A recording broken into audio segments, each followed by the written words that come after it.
Hi everyone, it's Peter Kerr from Rock Daydream Nation, and today we're going to cover Power Windows by RUSH. So I have got two of my favorite colleagues from the Contrarians. I've got Tim Durling from Tim's Vinyl Confessions, and I've also got Todd Evans from the Contrarians and a lot of other shows, RUSH only fans. Welcome, guys. Well, it's great to be here. Thanks for having us. Yeah, thanks for having us on, Peter. And not a problem.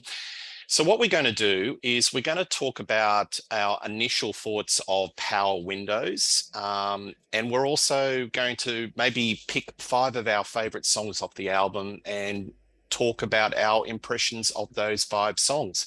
So before I start, just to give a little bit of some statistical rundown on the album, it's 11th album for RUSH. It came out in 1985. Thank you, Tim.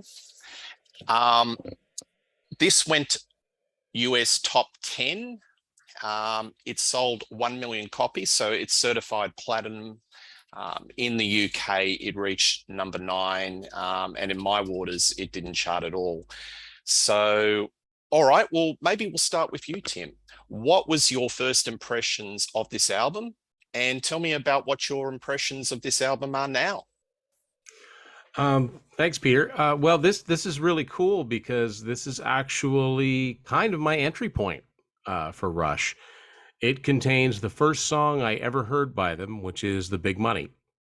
And I've told this story before, but I was 11 years old on my Christmas break in 1985, and the top 40 station I listened to all the time had a top 5 requested songs of the day. They had a countdown at 11 o'clock at night, and I didn't often stay up that late, but I was on my Christmas break, so I'd be listening, and it just so happened that this was like end of 1985, and The Big Money was requested every night that week. And I knew there was a band called RUSH, but that's about all I knew. So this was definitely the first song I ever heard by them. So I will forever have a soft spot for it. And I didn't get the album until a little bit later. I didn't start really getting into music seriously until a little bit later, but that's definitely the first song I ever heard by them. And it also is significant in that in my little hometown of Woodstock, New Brunswick, Canada, on the eastern part of Canada, in early 1986 is when we first got Much Music, which was the equivalent of MTV. And when I discovered that we had it on our cable, I was turning the channels one night and I caught the tail end of the video for Mystic Rhythms, and the label came on, and that's when I knew we had Much Music. So, it was sort of like within a month or so, it was the current album. And so, it was the first time I was aware that there was this band, and then I started seeing older videos by them. I have never had a problem with the album, and I've listened to it a few times this week because I knew we were doing the show, and I still like it. I still like it a lot. Yeah, thank you. No, well said. Todd, what was your first impressions of this album, and what are your impressions today? Okay, so I started listening to RUSH in 1980, I think.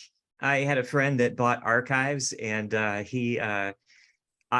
spent about 2 weeks going, no, I don't like his voice. And that didn't last long. And so what ended up happening with me is I got really into the Farewell to King's Hemispheres era, and then the era that came right after that, Permanent Waves and Moving Pictures. So when I got Power Windows, it was I had 2 roommates. I was in college at the University of Georgia. I had 2 roommates who were big RUSH fans, and so my roommate David bought the vinyl, and I bought the CD. But I think this was back in the time when you had to wait a couple extra weeks for the CD. So this isn't my CD, unfortunately. My original one is long gone. But I found this at in a record store in Nashville recently. It's the original Mercury Atomic. Yeah, cool. Nice. So you got I was gonna say you got a Mercury. Mine looks about the same, except it's a Canadian anthem version. Nice. Yeah. Very cool. So anyway, we saw the world premiere video of Big Money on MTV before we had the album. I think maybe that happened a week or two before the album came out, and we were just blown away by it. I remember watching it on a little 13-inch TV and recording it on VHS and playing it back and playing it back and playing it back, and so when we got the album, me and my two friends who were big Rush fans were sitting. One was a drummer, and one was a keyboardist, and we were sitting in the bedroom. We had a stereo in the bedroom, and when we got to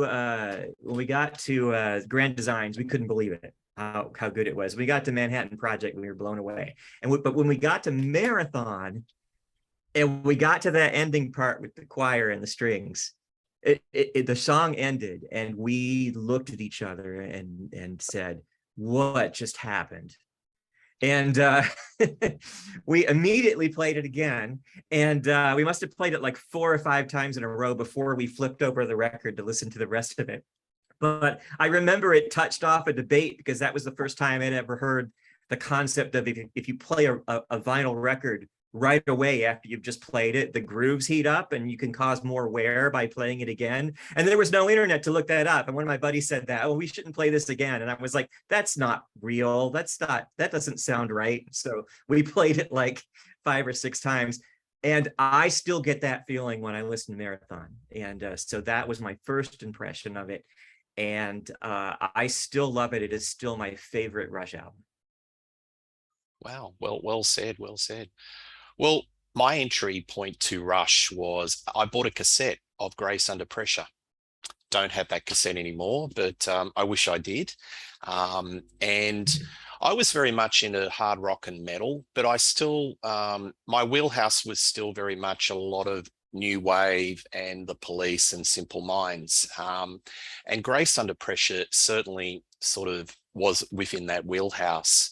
I love the playing. I love the instrumentation. I love the lyrical sort of adventurism of you're going into science fiction themes and, a post-nuclear type of environment within the world. And that's where my Rush journey began. So when Power Windows came out, I bought it. And the thing that I loved was the playing, the virtuoso playing of the band. I didn't know much about the 70s. So this is before I even heard Moving Pictures or 2112 or Fly By Night. I didn't know anything about that. I read it in Kerrang, and there were references to that Rush were kind of proggy, and their earlier stuff had a bit of a Zeppelin feel, but I didn't know anything about it. My entry point to Rush was totally 80s. And I love the adventurism of the musicology, the arrangements, the synth lines, the playing. And the thing that I loved about this album was the playing. And it was kind of melodic, but it had an aggressive feel to it, which I'll talk about more later. The first song that really got me in was The Big Money.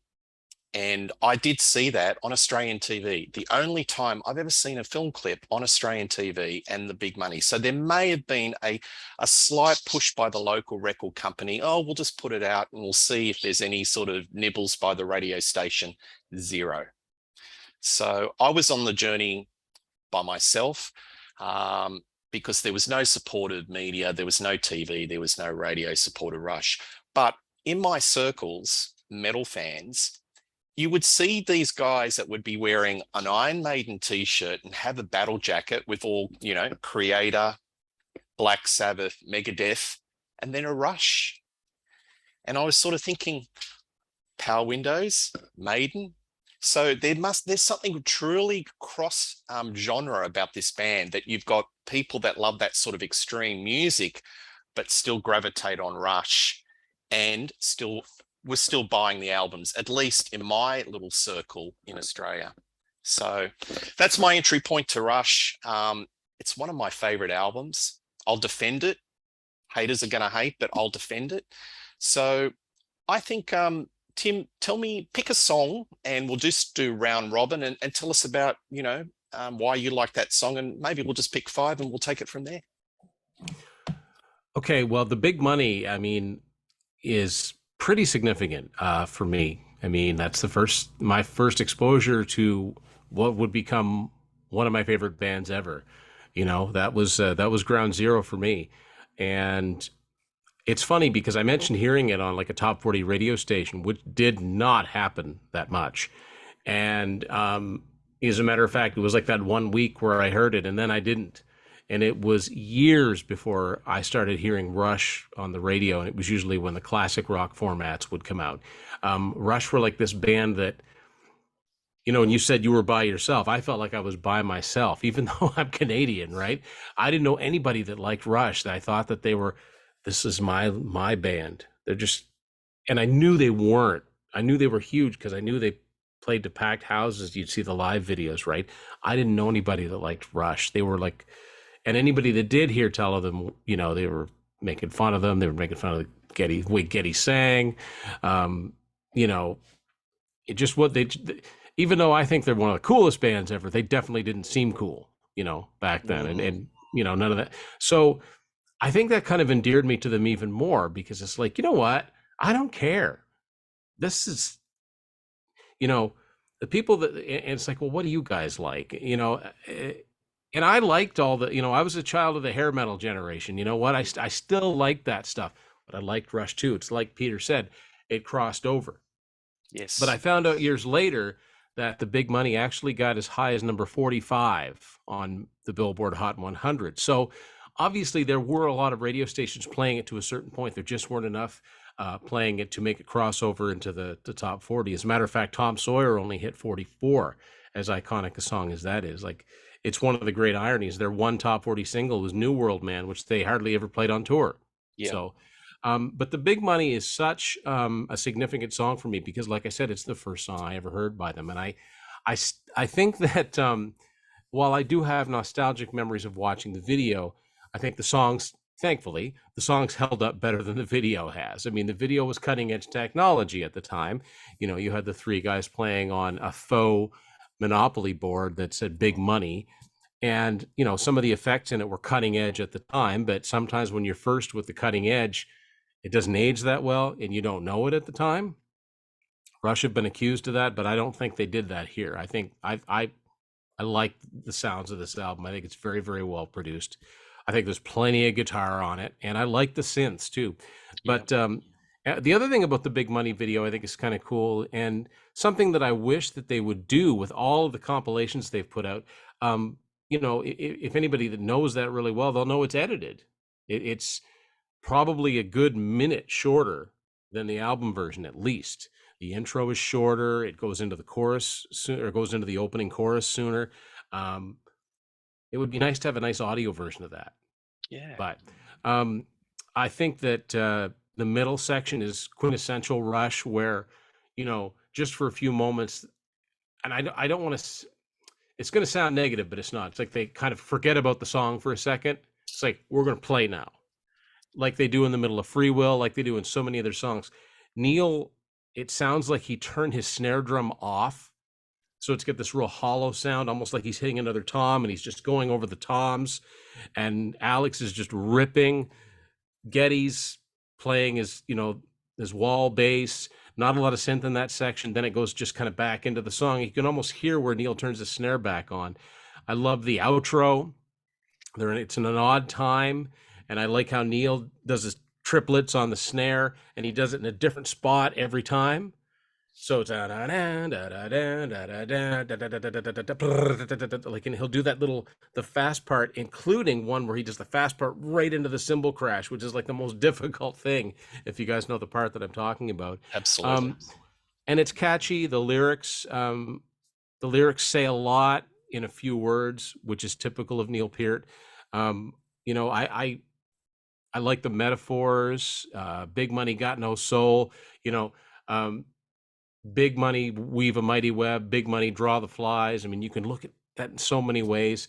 Above all, though, it's just a catchy, well-written song, and it's no wonder that it almost cracked the top 40 because it was more accessible.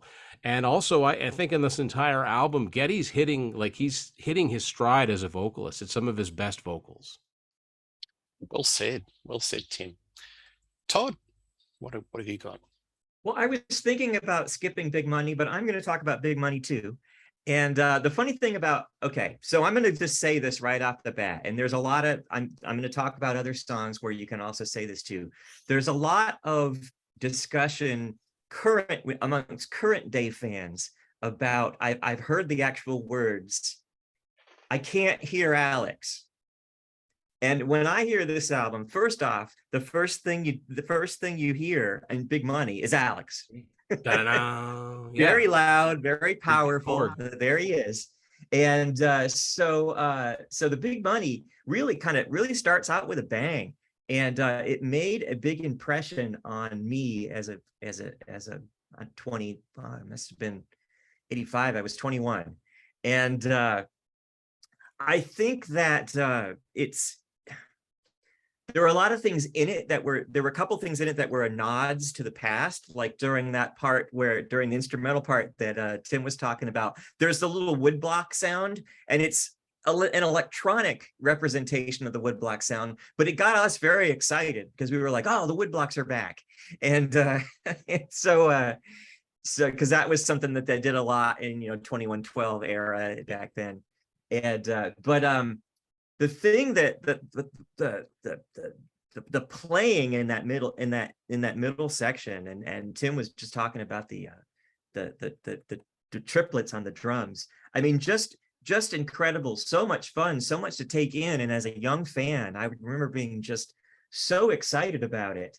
And it just really made an impression on me. And the funny thing about that is as much as I loved the Big Money when I first heard it, as soon as I heard the rest of the album, I was almost past it. And I was, because I thought, wow, I really liked Big Money. But then when I heard the rest of the album, I was like, oh, now this is really up my alley.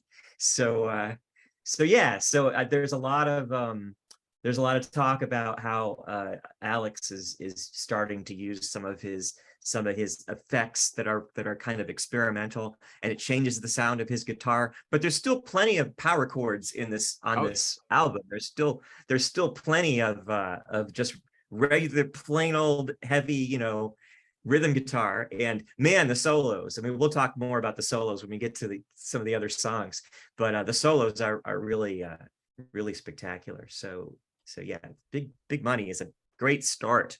In fact, out of all the Rush albums, it's my favorite opener. Well said. And you've stolen my thunder, because no, that's all good. I was gonna talk about the Big Money because I think it's one of Rush's greatest openers. It is like, pow, we're here. It's outstanding, and the playing is phenomenal. And the thing that I like about it is that Alex's guitar work is aggressive. Okay, there's a lot of melody. It's a full sound. And I've spoken with you previously, Todd, about Rush. I love full canvas Rush. Put all the paint, all the colors on the canvas. And this album's got full of it. But Alex's playing on this album and on this song is really aggressive. And if you just listen to the Alex tracks all the way through the album, then I think you would convince the naysayers that his playing is aggressive, it's innovative, it's interesting. I think he's one of the most underrated guitarists in rock. I don't think he gets the kudos. You go Geddy Lee, because Geddy Lee's a virtuoso, and you hear that a lot in this song because the bass is right up in the mix. But Rush is a sum of three parts. There's no Alex. They're not the same band. He has a unique sound, but he has hints of Charlie Burchill, which I've spoken about, and he's influenced by Page and others. But his playing on this song is phenomenal, and throughout the whole album. I'd love to hear just his guitar track just isolated throughout this album, and I think that would convince a lot of people that, wow, it's really heavy, it's crushing, and it's some of his finest guitar work, because he's got a full bag of tricks on this album. Big Money, I love its sentiment. It's in the middle of Reaganomics. It's in the middle of corporate greed, and what they say in 3, 4, 5 minutes, whatever version, it really speaks to the times, and it's relevant today, and it's timeless. I kind of like the video clip, Tim. It's kind of got that maybe a couple of generations from Tron. you know, the fluoro and that sort of era. But I like that. I watched that the other day, and they look like they're having a ball. And I know that some of the Rush guys sort of say, you know, I think Todd may have said, oh, about the 80s. I think that they really were having a lot of fun, and they were going into a whole different world, a whole different soundscape, and exploring. And, you know, this album cover, when you look at it, so by the way, this is one of my favorite Rush album covers. So you've got the TVs. It's basically, you've got what's in the past, and he's looking out and he's looking to the future. So it's basically a statement on this album cover that we're looking to the future. We're exploring, okay, that's what's happened in the past with the old technology, where we've got our tools with the new technology, we're looking to the future. And you can see that there's a storm. They're probably sort of predicting the critics and the Rush fans.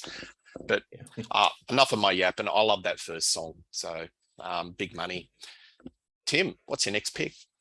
Well, I certainly don't dislike the video for it. I just think that by today's standards, somebody might watch it and think it looks a little bit dated. But then again, this is 1985. If you watch that video alongside of Aha's Take on Me and Dire Straits' Money for Nothing, you begin to see, okay, this is what they were doing in 1985. This was the sort of, and I do want to talk about the album cover just for a second, because I think this is really interesting before I get to the next song. So the young man pictured on this album cover is named Neil Cunningham, and he actually owns a record store now in Toronto called Pandemonium. I don't know him, but this is, of course, a Hugh Syme album cover. The photographer was a guy named Demo Safari. Right around the same time, he appeared on another one of my favorite albums by way overlooked Canadian band, Honeymoon Suite.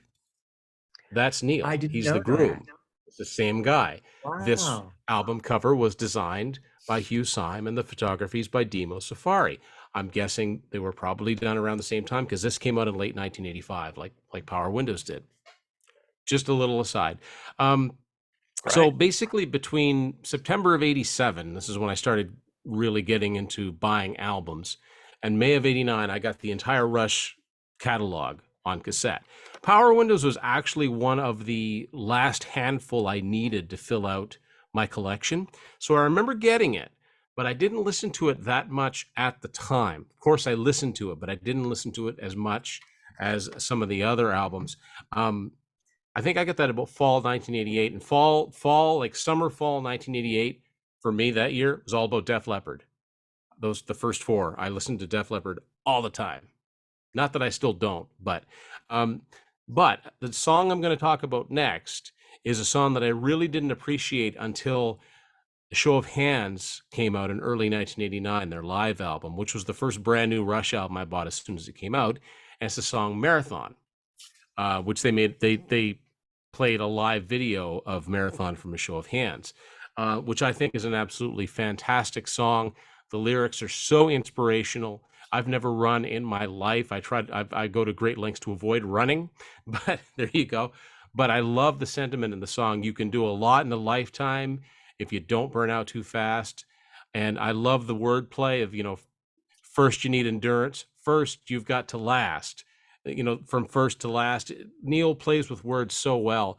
It's so melodic. And like Todd said, it's got the choir at the end of it. It goes through those key modulations. And I actually think I like the version on A Show of Hands better, because it has a proper, like the song Mission, it has a proper ending on the live album. But it's a fantastic song, and you know, it's just perfect. Like, Rush were really good at picking not only album openers, but side closers, side openers. It's a good way to end off the first half of the album. It kind of whets your appetite for what would be coming next. So yeah, Marathon. Well said, well said. And I think that was the choir was recorded at Abbey Road, if I'm not wrong. I think it's the first time they worked with Peter Collins, and they would work with him 3 more times, and he would go on to become, you know, Queensryche and Alice Cooper, and you know, he went from being a pop producer to being a pretty in-demand heavy rock producer. But this was his first time around with them, and I think it might be my favorite production job of all 4 of the albums he did with them. Yeah, nice. Todd. Okay, well, I am definitely going to talk about Marathon, but I'm not going to talk about it right now. Marathon is my favorite Rush song. So, but right now I want to talk about Grand Designs. Okay, but and before I do that, I want to say, and Grand Designs is a really good song to pick for this topic. Back then, back in 2015, or I'm sorry, in 1985, that's what I just did. There was no talk about the direction of Rush being there was no derogatory talk about the direction of Rush. There wasn't, I don't remember anybody talking about there being too many keyboards. I don't remember people complaining about the electronic drums. Everybody was doing that, and that was happening. And if you know anything about Rush, you know that Neil Peart using the electronic drums and Alex using the guitar synthesizers and all the processing and the effects, and Geddy wanting to play keyboards, those are all things that they were going to want to do because they're Rush. And so their entire career has been, what can we do next? What can we do next? When they started, first Neil started using the tuned percussion, the bells and the wood blocks, and then they moved on to synthesizers, and then they moved on to long form songs like on Hemispheres. And so they just kept going and going and going. And so in the mid 80s, it was pretty much, nobody really batted an eye about Rush having a lot of keyboards because everybody had a lot of keyboards. So Grand Designs, has a lot of keyboards, but again, there's still a power trio. It's still Rush. If you were to take the keyboards out of a song like Grand Designs, I wouldn't like it as much, but it would still all be there. Yeah. And you can say that about any of these songs. But if you were to take Alex out of any of these songs, they would just fall apart. 100%. So I think I've probably made my point about this being plenty rock and having plenty of Alex. But I think the word that I think of when I think of Grand Designs is joyous. I mean, that part at the end, the part where he's going whoa, and the unison hits that they're doing, the bam, all of that stuff is just, that's like, when you hear that and when you're driving in the car, that's like a stop the car and get out in the middle of the street and jump in the air kind of joy. And I saw somebody, I don't know, on Twitter or something say something like, oh, that's like my least favorite Rush song. I can't even imagine that, because the way that song makes me feel, it's just a joyous song. And if you're a young person and you're listening to music and progressive rock and you're thinking, you get excited when you hear something cool, there's tons of cool stuff in that song. I mean, if I can revert back to my younger self, there's a lot of cool parts in that song. So so Grand Designs is a favorite. Oh, well said. Do you guys have songs that get stuck in your head and you just can't get it out of your head? That song has been stuck in my head all week. I've been waking up and it's in my head. It's just so catchy. And sorry, I was listening to every word you were saying, Todd, but I had in the background. It was playing, wasn't it? A to B. The mere suggestion of it. It starts up. Yeah. Huh? Yeah. No, well said. My one that I'm going to pick is Territories. So I think this is a very deep lyric of Neil Peart. And it talks about the middle kingdom between heaven and earth, and how some countries or some groups, they put their nationalism above the greater purpose of man. They think that they are closer to heaven. And I think he was making a very powerful statement. Peart's one of the great humanist lyricists. And I think this really shows his maturity. And my favorite lyric, and I've written it down, is better the pride that resides in a citizen of the world than the pride that divides when a colourful rag is unfurled. And I think it's very timely about some countries of the world where their nationalism takes over, without saying too specifically. So he's one of, I think a great lyricist is somebody where it's timeless. And you look at the lyrics in 30 or 40 years and it's just so relevant to what's happening out there. And I love this. It's heavy. It's got melodic playing. The bottom end is really fierce. I mean, it just jumps out of the speakers, the bass and the drums. I love it. I think it would be classified as a deep cut. I don't know, Todd or Tim, if they ever played it live. I would have loved to have heard it live. Yeah, that's one of my favorite songs of the album, Territories. If you watch the video to A Show of Hands, they do it on there. So they would have done it on the Power Windows tour and the maybe the Hold Your Fire tour, but it's not on the album, but it's on the video version of A Show of Hands. And yeah, it's aggressive. Da da da da da da. Like it's got aggressive, and the lyrics powerful. Wow, like it says a lot in a few lines. Yeah. All right, Tim. So the next one I'm going to pick is Middletown Dreams. Another thing I like about Power Windows, this has a nice cardboard sleeve. It's not a paper sleeve that rips easily, at least the copy that I've got.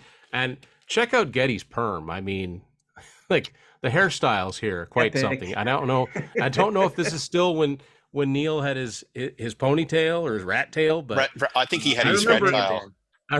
I remember seeing like the Big Money video and I think some of the Grace Under Pressure ones, and just for a second be like, has he got a rat tail in that? No, but you can't really tell. Anyway, Middletown Dreams, great chorus. And just like I said, some of Geddy's best vocals.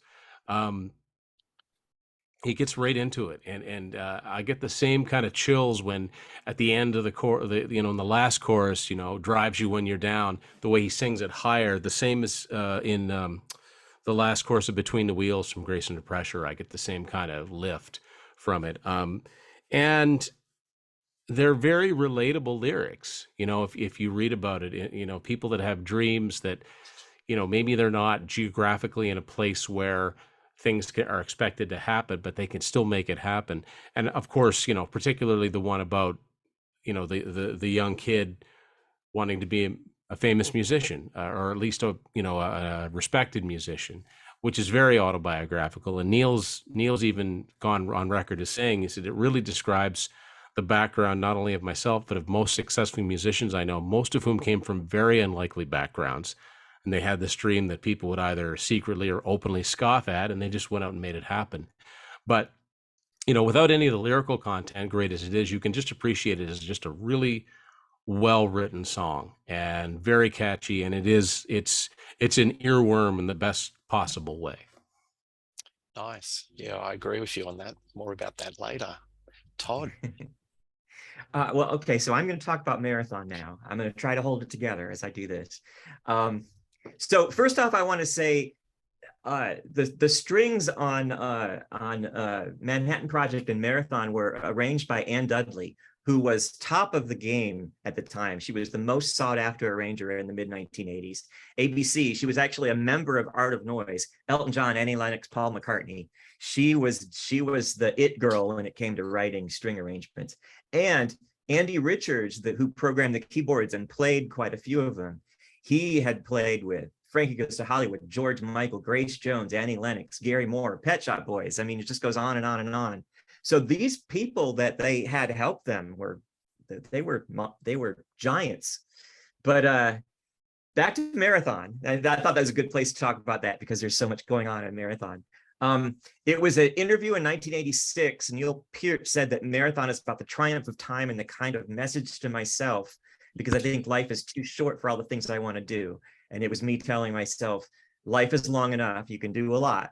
Like Tim said, if you don't burn yourself out too fast trying to do everything at once.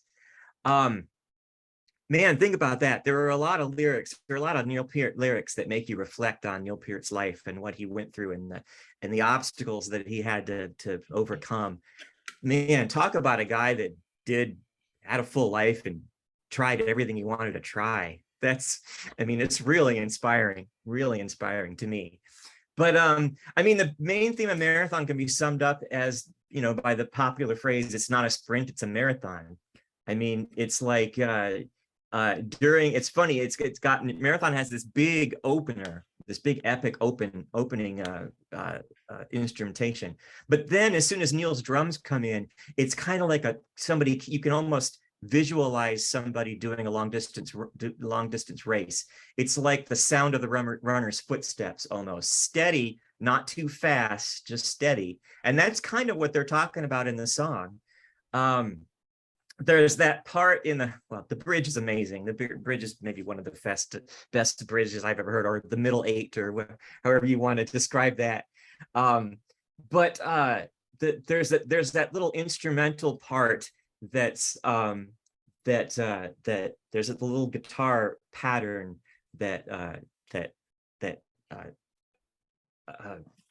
sorry, I'm losing my train of thought. Alex does, that is almost like a reminder to just keep going.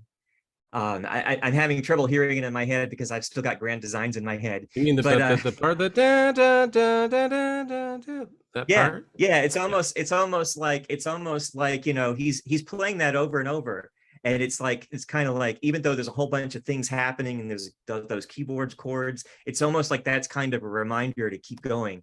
And the choir is almost like the people in your life who cheer you on and are there for you. And even when things change, like the chord changes, the key change, they just follow you right through. And all of the whole time, Neil's drumming, he's just kind of keeping the pace, not too fast, not too crazy. And I just, the way the music goes along with the concept of the lyrics is just so beautiful. And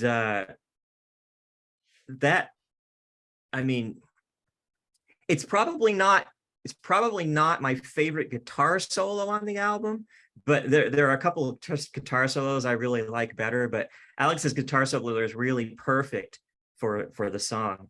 And just the instrumental part of the bridge going into the chorus and the key changes. The key changes are so inspiring. And as many times as I've heard that song, we just discussed it on Rush Fans episode a couple of days ago, and so I've listened to it probably 20 times this week. I listened to Power Windows on a loop today while I was working, maybe 6 or 7 times. And one of the times that I listened to Marathon, when it got to that from first to last, where the choir first comes in, I sobbed a little. I actually stopped what I was doing and looked down at the ground and teared up. And that's amazing. This song's been around a long time, and it's still doing that to me. I think Marathon is the pinnacle of the melodic songwriting that they did. And that's not to say that things went downhill after that. I think that was when Geddy was writing on the keyboards a lot more than he was writing on the guitar or the bass. And I just think that Marathon, even though there are a couple of songs on Hold Your Fire that are extremely melodic and very inspiring, Mission and Prime Mover, I feel like Marathon is just the peak. I don't think that it got any better than that. And I give them a lot of credit for doing what they did later. They tried to very slowly, methodically strip things down a little bit. It started with Presto and Roll the Bones, and then they took a step further, and they took a step further, and they did it very effectively. So I'm definitely not criticizing them for their path, but what they were doing at the time of Marathon is my favorite. It's just the stuff I like the best. Well said. Well said. I wasn't going to talk about Marathon. I love the track, but I'm going to now. I think it's a metaphor. It can be read as a metaphor for Rush's career from first to last. I was just thinking that. They were critically reviled. They were a bit of a joke band. Rolling Stone, NME, all the cool for school critics just ignored Rush.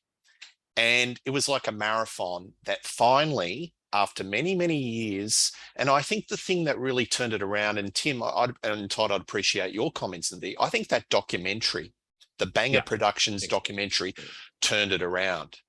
And you had talking heads like Dave Grohl and all these other musos saying, hey, we really secretly loved Rush.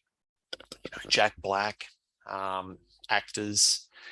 I think that's when they got credibility. They got on Rolling Stone magazine front cover, finally, after 40 years, and then the Rock and Roll Hall of Fame. So towards the end of their career, and so many albums, they finally got the credibility. And I could see this song Marathon is like their career. It's been like a marathon that they, after all, I mean, they had a very feverish fan base that sort of lapped up everything. But to get that sort of widespread critical appraisal and critical acclaim, it was like a marathon finally at the end. Yeah. And they weren't in it for the quick payoff. And I, you know, when they were making these 5-star albums like Power Windows and they weren't getting the critical acclaim, it's a bit sad. Where was this like 20 years ago? But it's better to come to the party late than not come at all. And I think that Marathon is like a metaphor for that. Another thing that I like about this song is the bass line. Yeah. Really pushes it up in the mix. And Todd, when you were reciting that that producer that arranged the strings, I concur with you. That's like the history of the 80s. In that 1 minute when you were just rattling off all the names, I was just thinking, oh, I wonder if she did the Look of Love. And then did she do did. Yeah. Perfectly They had arranged. enough clout to be able to get her. So yeah, they were recording in England, and he knew Peter Collins. Yeah. And when you do a choir in a song, it's the fine line between making it cheesy and making it sort of like emotional and powerful. And I think they are just on the right side of not being cheesy. It fits the song and it's emotional, because you can put choirs in songs and it just pushes it into contrived. Well, it's almost a similar approach that a prog band would use with a mellotron, with synthetic voices. It's almost that kind of an approach. And the thing about it is they use it in such a unique way that the first time you hear it, you really go, wow, that's something I haven't heard before. Yeah. It's almost like a film score in a way. Yeah. Like something John Williams would do. Absolutely. This song, on the album, when I first heard it, didn't stick out to me because I like the hard, aggressive songs. This is a song that I've grown to appreciate later on many sort of spins. But I agree with everything that you said, Todd. I think it's great. But I wanted to chime in because I think it's a metaphor for their career, the long marathon, and finally credibility. From first to last, the peak has never passed. It's pretty amazing. I mean, you know, there really isn't another band like this that had that kind of career where it was such a slow build, so it never really went to their heads, and they sold a ton of albums, but they didn't have that one that was so big they couldn't possibly, and everything else after that. I mean, even though Moving Pictures, you know, if you look at a graph of their album sales, Moving Pictures, it kind of goes like that. They didn't have that. You know, and I'm not picking on them, but they didn't have like Back in Black, where it's like basically it went like this. With Rush, it's very gradual. And I'm really, you know, I'm proud to say I've got 2 kids who both like Rush. So, you know, the music lives on, even though people weren't into it at the time. As long as the industry, as long as the record labels still make the stuff available, there will be younger generations picking up on it. Hopefully. Yeah. All right, Tim, what's your next song? So the next one is similar to Marathon in that it didn't really click in until I got A Show of Hands. And that's probably because, like I said, A Show of Hands was the very first, as a newly minted Rush fan buying albums. It's the first thing that I bought within like a week of it like first coming out, like watching for it, waiting for it. Hold Your Fire, I think I bought after it had been out about 4 or 5 months. So I was into the band, but I was just starting to, buy albums. So I listened to A Show of Hands a lot. And of course, A Show of Hands is pretty heavy on Power Windows and Hold Your Fire material, right? And a lot of times there's not a lot of difference between the studio and the live versions, but unless like Marathon or Mission, like I said, where they kind of finish it, like you can't really fade a song out live, right? Manhattan Project. And sometimes at night, like, Sarah and I will look for a documentary to watch, and we've watched a lot of World War II documentaries. And inevitably, if they're talking about the US side of things, they talk about the Manhattan Project and all of these names, like, or situations like working out in the desert secretly, and then the Enola Gay, and all of those things. I think of this song. It's a really good, I would almost say this could be taught, if you're teaching a history class in World War II. This is like a 5.5 minute history lesson about the atomic bomb, the atomic age. And I guess, it took Neil a long time to whittle it down to singable lyrics, verse, chorus, a song format, but it sums everything up beautifully. And you talk about parts that get you every time, when the whole band stops and Getty's like flying out of the shockwave. Like, it's just so dynamic and so powerful. You can almost picture, the mushroom cloud going off, and black and white footage of the, planes. And it's great. And it's a beautiful song musically. I love how it starts off with that little sort of like distant marching drum. And, but then it's, really, really pumps up in the middle, kind of like Marathon, where it's just Neil and the hi-hats and the bass drum. And it's awesome. It's a great tune. I think it was a staple in their live set for a few tours, and deservedly so. And also, I just want to point out, there's an awful lot of songs that start with M on this album. I don't know if you ever noticed that or not. Doesn't it say in the credit somewhere, brought to you by the letter M? They would always, right? You know what? That's true. They'd always say brought to you by. Yeah, you're right. Yeah, there it is. And something else. I swear, I just noticed this tonight before we came on. I'm looking at the credits to Power Windows, and it's pretty obvious now that you read it. Neil wrote these liner notes, because he throws the little. Yeah. This very, very witty. Little curveballs. Yeah. Big thank yous go around the world. I never noticed that before tonight. I didn't notice that either. I love it at the end. He goes, "That's a wrap." That's a wrap. Yeah. Yeah.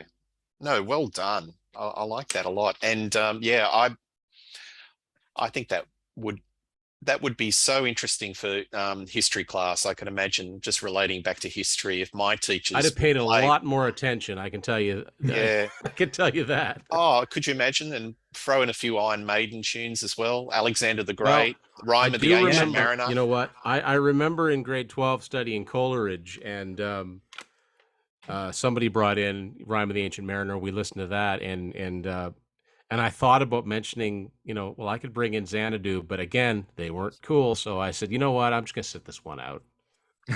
I took enough crap back then. I didn't need to invite anymore. Yeah. Well, you showed them, mate. You showed them. Yeah. All right, Todd, what do you got? Well, I'm not going to talk about Manhattan Project, but I do want to read 2 lines. The hopeful depend on a world without end, whatever the hopeless may say. It's brilliant. Wow. Brilliant. That's so great. I am going to talk about Middletown Dreams, and we've already talked about the lyrical content very effectively. But one of the things that I think is really amazing about this song is the, not only are there keyboards in it, and of course I'm happy, because I'm always happy when I hear keyboards, because I'm kind of a synthesizer enthusiast. But that part where he says, "Another day as drab as today is more than a man can endure. When the keyboards come in right then, you can feel it. I mean, there's like a bottom end to that. And it's just very, I mean, you hear Middletown Dreams and you go, oh, this is a really nice song. It has really good lyrics. But when you really dive into it, there are some amazing sounds in it. And not only that, but it's got a spectacular guitar solo. At least I think so anyway. I think there's one other song that I'm going to talk about in a minute that is an even better guitar solo, but it's got a spectacular guitar solo. And the lyrics are just so beautiful. Day by day, the seasons pass and leave her life alone. But she'll go walking out that door on some bright afternoon to go and paint big cities from a lonely attic room. If you're going to take a topic like that, how people people have big dreams and condense it into a song, I don't think it could have been done any better than that. And I kind of wanted to talk about Territories because the funny thing about I'm going to go on a little tangent.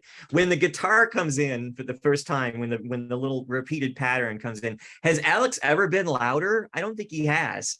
And it's pretty loud, isn't it? Yeah. And then there's another, they do that later on in the song, and it's played by the keyboards instead, but it's just the first, like it goes through it once with the keyboards, and you think, oh, the keyboards are going to play it now. But then Alex comes back and plays it again. So sorry, I know I wasn't talking about Territories, but I just had to mention that because it went by. I'll say it again. Alex is so underrated. He really is. And even to my ears, when I first heard RUSH, I thought he was just an okay guitarist, but it's when you listen to it again and again and again, you realize how integral he is to the sound of RUSH. And you just listen to his lines. Yeah. This is my favorite era for Alex, because he's trying to figure out where he should be with all of the new instrumentation. And just the creative process of trying to figure out what to do and where, just I think really inspired him. And I think it's his best period. Yeah, this and Hold Your Fire, I just think it's his best work. And that's kind of an unpopular opinion, but no, I agree. I'm going to do Middletown Dreams as well. I think you gents have just summed up a lot of points beautifully. The only points I want to add is regarding Alex's guitar tone. I'm going to say it again, Charlie Burchill. It's got that tone, and a little bit of Andy from Police. It's got that feel. Definitely. I love Charlie's that. Another underrated guy. Yeah, absolutely. We got a few comments from a few viewers about the Simple Minds thing. But I think, he's influenced, but he's putting his own spin on it. I love that synthesizer break, that sequencer. It's pow. It's punchy, it's sparkly, and it's a good bridge within the song. I love that along. Going back to Alex, I also wrote he's got some really angry guitar stabs along the way. So there's aggression. There's aggression in this album, but aggression, a lot of people think that it's maudlin, it's got to be down-tuned, it's got to be in a minor key. Aggression can be in a major key and can be uplifting. So I think a lot of the playing on this album, whether it's Geddy playing the bass and really plucking those strings, it's aggressive. I get the feeling that they had a ball of fun making this album. I can imagine them in, and they just got smiles on their faces, and they're just really having a go. And this really comes out. Another thing I want to talk about is how great are the outros on this album? Yeah. There's a lot of them. I think another band that I think does fantastic outros is Journey with Neil Schon. But I think this album has some of the great outros. You think the song's over, and then it goes into another direction, and they're fantastic. I thought The Big Money has a great outro. Middletown Dreams, great outro. You could do a whole sort of like a compilation on this album of outros, and you'll see what I mean. That's all I've got to say. The lyrics are great, but you guys summed it up perfectly. I've got nothing to add. Tim? So the next one I want to talk about is Mystic Rhythms. I think that this song is as unique a band as Rush is. I think this is unique for them. It doesn't sound like anything else they ever did. It's kind of into a world of its own. Um, Neil just keeping that steady bass drum while he's hitting the like the Simmons pads or whatever they are. Alex playing that the the real clean sounding acoustic guitar throughout. Not a lot of bass guitar except in the middle section where it kind of goes into a more like live drum feel. But I just there's an atmosphere about this song above and beyond what it's about lyrically. But this song just is one of those songs that just takes you away. It's a great vocal from Geddy. It's because it's been with me so long. It's hard for me to hear the song and not picture the video, but the video is so utterly unique and really different looking for anything that they ever did. Like when it gets to the, end section, I just picture that massive drum kit and Neil and Alex circling each other. And one thing before I forget, I do want to talk about this because Peter mentioned that, not really selling a lot of albums in Australia. It's not really the record company's fault so much. They didn't tour there, did they? Did they ever tour Australia? No, they didn't. No, not even once. No, couldn't get arrested. Yeah. No, I think later in their career we tried to get a couple of promoters tried to get them down to these waters, but no. I know it's a costly thing, but yeah. I mean, all they got to do is talk to the guys in Kiss. Look what that did for them when they toured there for Unmasked. But anyway, so part of it, that's their own, and I know they didn't want to travel the world, but as a touring band. But anyway, yeah, Mystic Rhythms. I think it's a great vocal from Geddy. I think that it's a real headphone. Like this album is a real headphone album.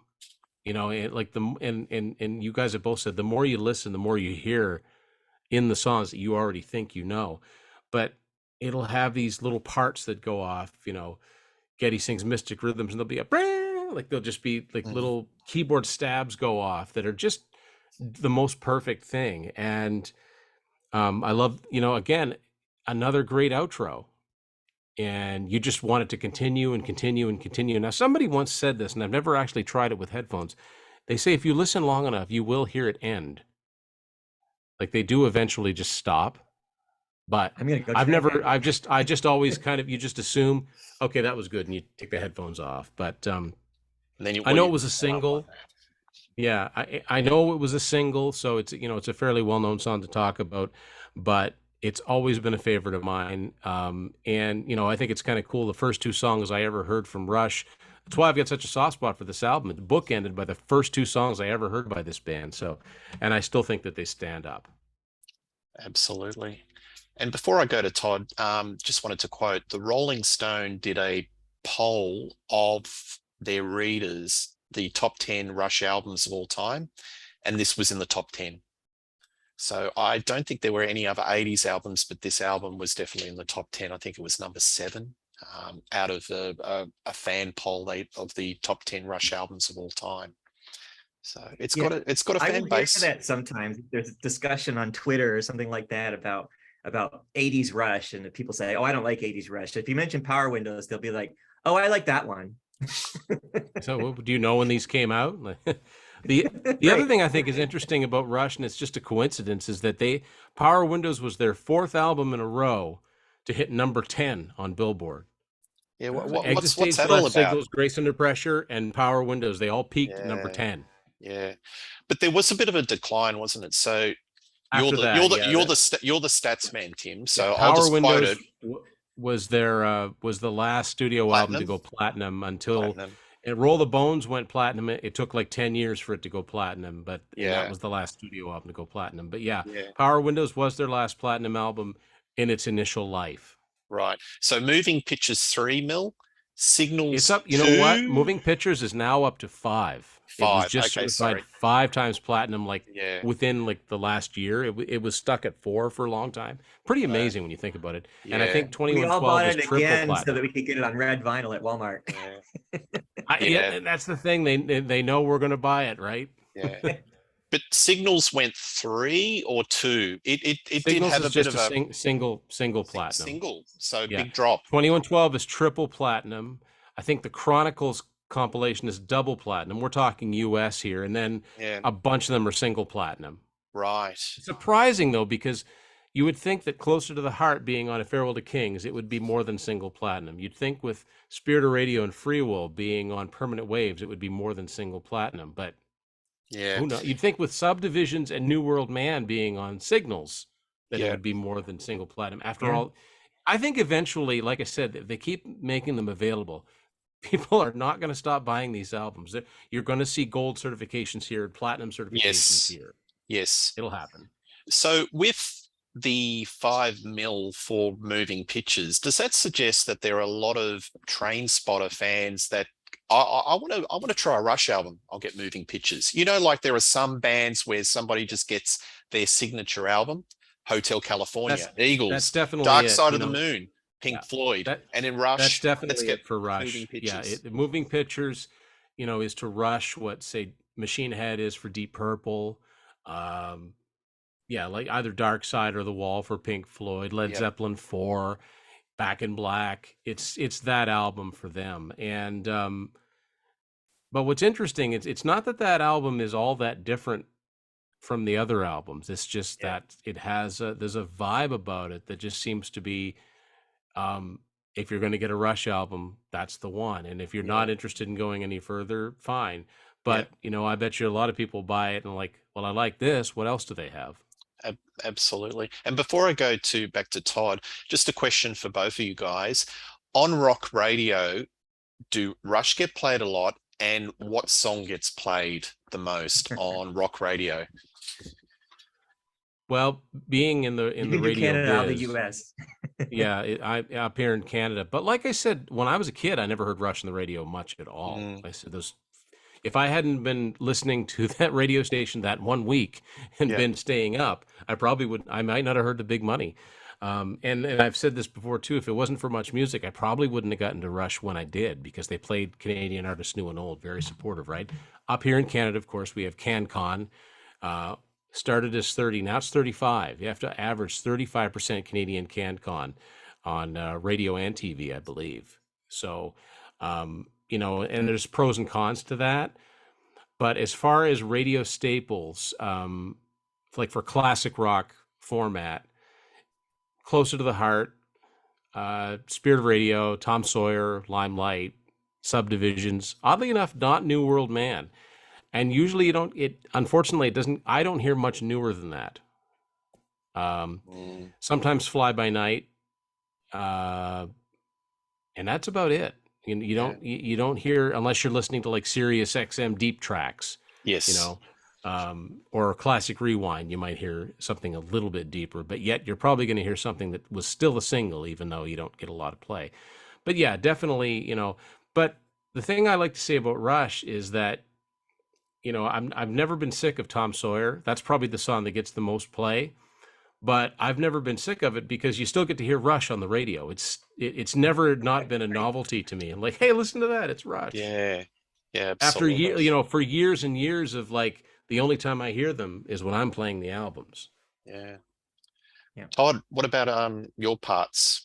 Rock radio. In the US, it's almost exactly the same. I live in the southern US, and it's Limelight, Tom Sawyer, Spirit of Radio, and Free Will, and sometimes Closer to the Heart.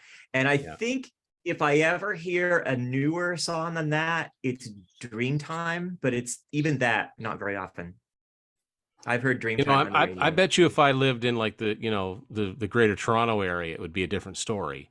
But out here in the east of Canada, it's the staples, right? Yeah. I wanted to say something too about Moving Pictures. Moving Pictures went midline, so it went budget priced. So back during that time, maybe 7-8 years ago, when there were still CDs and discount stores and Best Buy and Walmart and stuff like that, it was a dump table staple. Like that's if there was ever a good point. That's a really good there'd be point. Like Brothers in Arms and Stevie Nicks Belladonna and Yeah. and moving pictures. And so that Wow. probably helped. That's a really good point, and that's probably accounts for the 3 million sold for 2112 as well, because you'd see that one a lot in your, stores that you didn't go to find the cutting edge music, right? If Walmart carries it, it must be a big seller of an album, right? Yes. Yeah. Yes. No, that's interesting. On rock radio in Australia, Time Stand Still, heard it once. And I think it was maybe because it had Amy Mann on vocals, and they, and I remember it was introduced, this new band, Rush, Time Stand Still, new band. Yeah. You guys laugh, but this is well, yeah, but you know what? Like before the internet, like Todd was talking about, you can't play an album right after you've played it, unless you've got a manual. It's your word against the other person's, right? You couldn't just look it up like that. People need to understand that, there was a time when, unless you had a set of encyclopedias, you couldn't just say that's wrong and I'm about to prove it. Yeah. You had to talk to people about what these songs meant, because you weren't gonna, unless you saw it in like Hit Radar or something. That I just want to mention this real quick, and we'll get to Todd. Sorry, Todd. But we were talking about playing things in school. When we listened to A Rime of the Ancient Mariner by Iron Maiden when I was in grade 12, my teacher was all enthused about it, and she was a good teacher, but the noon, like the lunch bell rang. It was time to go to lunch, and I didn't have any sources to back it up, but I knew I was right because she was telling somebody, "Oh no, they've been around since the late '60s," and I'm like, "No, they haven't." And she said, "Oh yeah, they had that song In-A-Gadda-Da-Vida." I'm like, "That's Iron Butterfly." She said, "Yeah, but it's the same band." I'm like, "No, it's not the same band." I said, "They're from like San Francisco. So Iron Maiden are British." "Oh no, Tim, you blah blah blah. I'm older." And it's like, I'm hungry. I'm gonna go eat lunch. But I'll never forget that. But the internet now would be like, see, yeah, get it to try to explain Starship and Jefferson Airplane. Oh yeah, wow, that would have been an interesting one. Yeah. Sorry, Todd. Over to you. Yeah. Oh, that's okay. I'm actually going to piggyback off of something that we've been talking about. We were talking about the outros to Middletown Dreams and Mystic Rhythms. Key person in those outros is Alex, again, on an album that's supposed to be so keyboard heavy. It's got tons of cool Alex stuff. Yeah. And also I wanted to say that I'm not going to pick Mystic Rhythms, but the video for Mystic Rhythms was directed by Gerald Casale. Jerry Casale. Yeah. Yeah. So, which is very he cool. also directed. It's a great video.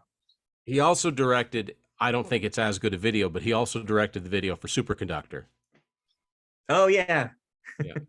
Kind of a silly I barely video, remember that one. Yeah, but Mystic Rhythms, I mean, with the weird like skeletons inside the skeletons, it's like, what? Where? And Geddy said in an interview that he found this shop in London that had all these weird sort of curios, and he said, and he described all of the effects that he was going to use, and it's one of their more dare I say artsy videos. Yeah. Because, and I think the band looks really cool performing, because sometimes there are times when they kind of looked uncomfortable.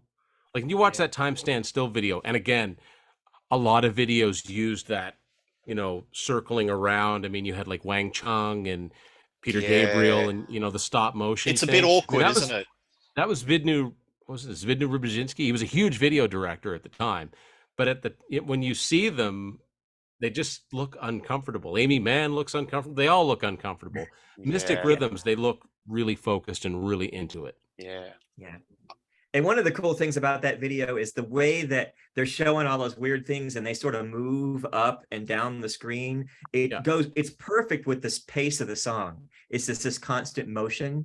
I think it's a great video. I like that. I love the shot of Neil sorry, Todd. I love that shot of Neil where it looks like he's looking out through the porthole of a ship. Yes. You know what I mean? Yeah. That's all. I'll shut up now. Yeah. That's a great video. Now I'm going to want to go watch it. I'm going to talk about Emotion Detector. And part of the reason I'm going to talk about that is because hardly anybody ever talks about Emotion Detector. And the first thing I'm going to say about it is the most important thing about it is that it has an absolutely epic guitar solo in it. for a song that gets dismissed and nobody talks about it, the guitar solo is just unreal. It's so good, and it's really long too. But Emotion Detector is I mean, I think of it as kind of a simple song. To this day, I'm still not quite sure. I need to read that song by song book about that song and see if it has anything. But it seems like it's kind of a simple sentiment. But one of the things that I love about it is and we were talking about how there's a lot of major key stuff on this album. And I think that might be why I love it so much. I have always, when I started listening to prog rock, I was always drawn towards the things that were really beautiful. So I was always drawn toward And You and I and stuff like that. And so, of course, I'm drawn towards Marathon. But Emotion Detector, I really like the line, right to the heart of the matter, right to the beautiful part.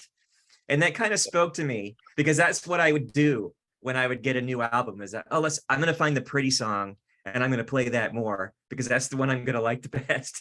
And so it kind of spoke to me on that level. But Emotion Detector mostly is all about the guitar solo. And there's a lot of really loud Alex Lifeson rhythm guitar in it, even though it starts very keyboardy. There's a ton. It rocks too. Yeah, Yes. So like in the chorus, like da da da da. Yeah. It's the only song from this album they didn't play live, I think. Oh, like never. Yeah, that doesn't surprise me. But yeah, I wanted to give it some love because I think it's underrated. That's cool, because between the three of us, we've talked about every song at least once. I was thinking the same thing. No, that's nice, Todd, because I was going to talk about it. You've said everything had to say, and I think that's just beautiful. It's got a little bit of a sting in the lyrics. Illusions are painfully shattered. So you've got right to the heart of the matter, right to the beautiful part. Illusions are painfully shattered. I like it. It's got a bit of sweetness, and then there's a little bit of sour. And that's what Neil does perfectly. He does, puts a little bit of light, and then there's a little undercurrent of dark that questions it. And that's what his lyrics do. They question life, don't they? Interactions between human beings, how people, the environment, culture, questions it, both sides of the argument. That Neil was really, really good at is, and Todd's been on the Rush fans, talking by tracks, and I've done those, and I do the deep dives. And one thing I've learned from doing those is that Neil will do, not necessarily repeat himself, but he'll do callbacks. So one of the key lines in this song to me is, sometimes our big splashes are just ripples in the pool. That makes me think of natural science. Tide pools and people, little tiny society oblivious to everything around them. And we think something happens is such a big deal. It's really not. And I don't know if that's another way of saying, when if you're upset about something, and the saying, and this too will pass, and you'll wonder what you were so upset about. I don't know if that's his way of saying, it's just a little splash, you think it's a big splash, it's just a little ripple in the pool. It'll be all right. And, And again, when you're upset, what goes on? Feelings run high. Yeah. So I think that, the criticism of Rush being like mechanical and methodical and never, and not a lot of emotion, that's just not true. It's just that Neil wasn't blatant with his lyrics. He was always very thoughtful about it and never cliche. And I think he was quite misunderstood as a person, because, when they used to do the meet and greets, it'd always be Geddy and Alex that were the face, and Neil wouldn't do it because that wasn't him. He wasn't very comfortable. Not everybody can be comfortable in a large group of people. I mean, I have anxiety, and sometimes I have a really, really hard time in a large group of people. Yeah. Now people are surprised when they see how silly I act on some of these videos, but it's different if you're in a familiar company, and you're among friends, and you're among like-minded people. But thrown into a different place, it's just, Neil was the type of person that was sort of, personality-wise, perhaps ill-suited for the career he chose. And he said as much. He said, we're kind of outcast because we've chosen this sort of hyper, when you're at the center of attention, and you don't want to be the center of attention. And Absolutely. yeah, I think people came to understand Neil, especially once he started writing, putting out a lot of books. You really got some insight into the man himself. Yeah, sometimes social awkwardness can be misinterpreted for aloofness. Yes. And I Yep. think reading a lot of social media posts and a lot of people have had experiences with Neil backstage and dissed him. And it's probably because he's quite socially awkward. He's And not if you read, comfortable. some of his books, he feels just as bad about it as they do. He said Mm. there's just nothing good comes of it. But you watch They're the doc. upset, I'm upset, we're all upset. Absolutely. But you watch the documentary when you've got the three of them together and they get progressively drunk, having Oh, that five is bottles of red I wine. And that it's just so heartwarming because it's I like love three it. I friends love it. shooting the I've got shit. yeah, I've got two good friends that I've been Mm, friends with for decades.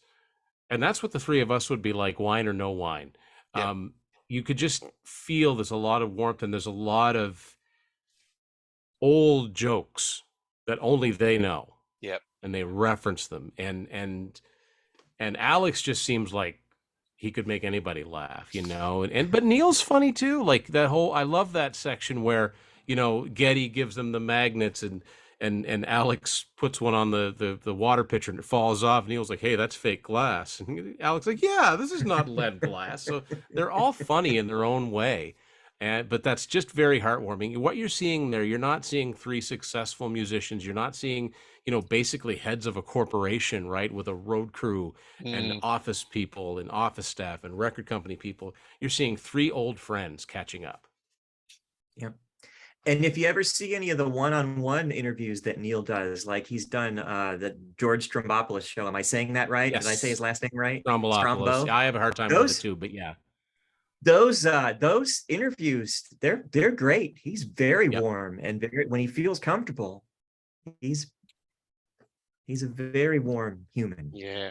And I think a lot of people have got some great stories about Neil because he used to just get on the motorbike and travel around to Canada, around America. And I've read some anecdotes and stories where people have met him, they didn't know who he was, and he would be just talking about The life, regular guy. regular guy. And I think that's where he felt more comfortable talking and to people, not about the rock. Oh, I'm in Rush, I'm the drummer, but just day-to-day stuff. The odd thing is that Neil would have been, of the three of them, the Rush member, I probably would have had the most chance of meeting, simply because I live about, well, less than a 10-minute drive away from the Sabian Cymbal Factory in Meductic, New Brunswick, which is just a tiny little village. But Neil drove his motorbike right past my parents' house when he switched from Zildjian to Sabian to when they built started to design his Paragon cymbals. And I would like to think that if I ever did meet him, that I would have just been very, very casual and said, "Thank you for the music. I'm a big fan of the music," and leave him be. I always, when people say, "Oh, I met such and such and they were a jerk," it's like, well, how did you approach them? You know, were they were Yeah. they trying to take a leak in the urinal and you wouldn't shut up about getting an autograph? Like, how did you approach them? I Like, was yeah, just thinking about that because Yeah. some people, I went to like go ahead, John. some people, yes, aren't the nicest people, but in other cases, it's like, did you just approach them in a terrible moment? Like, did you not give them space? Yeah. I mean, if Yeah, I went to school in Athens, Georgia, and I used to see Michael Stipe all the time, and people would of Okay. REM, and people would say Yeah. Michael Stipe isn't very friendly, and I'd be like, no, he doesn't want to talk about being Michael Stipe. Ask him about something else. Say, hey, I like Yeah. your coat, or something like that. He's Yeah. very talkative, but it just depends on what you're talking to him about. I have a So different like, a lot of approach. celebrities are like that. I have a different approach. I don't approach my heroes because I don't want to be disappointed. And that's the attitude that I've always had in life because maybe I'm a bit shy or scared, but I just don't want to meet them. I've been very fortunate the few times that I've had, any kind of encounter with with musicians I've admired. I've never once, because I can't, that would be so disheartening because I don't think you'd ever be able to hear someone's music the same way if they just grossed you right out with their attitude. Yeah, no, I've been pretty fortunate and I can't imagine, and I won't name any names, but I was told by a friend of mine, um, not to approach someone for an interview. He said, do you like this guy's music? I said, yeah. He said, don't try and talk to them. I said, okay, I'll take your word for it. We'll talk to you offline. Okay. No, thanks, guys. This was probably one of my favorite Rock Dream Nation chats. I've had a ball today talking about this album, and I think we all share the love for this album. And I'd love to do this again because there are some other gems. There are some Absolutely definite nuggets in this discography that we need to cover. So please subscribe, like, put your comments to Rock Daydream Nation. Tell us what you think of this album, your favorite tracks, and we'll certainly we'll do a show very shortly. Cheers.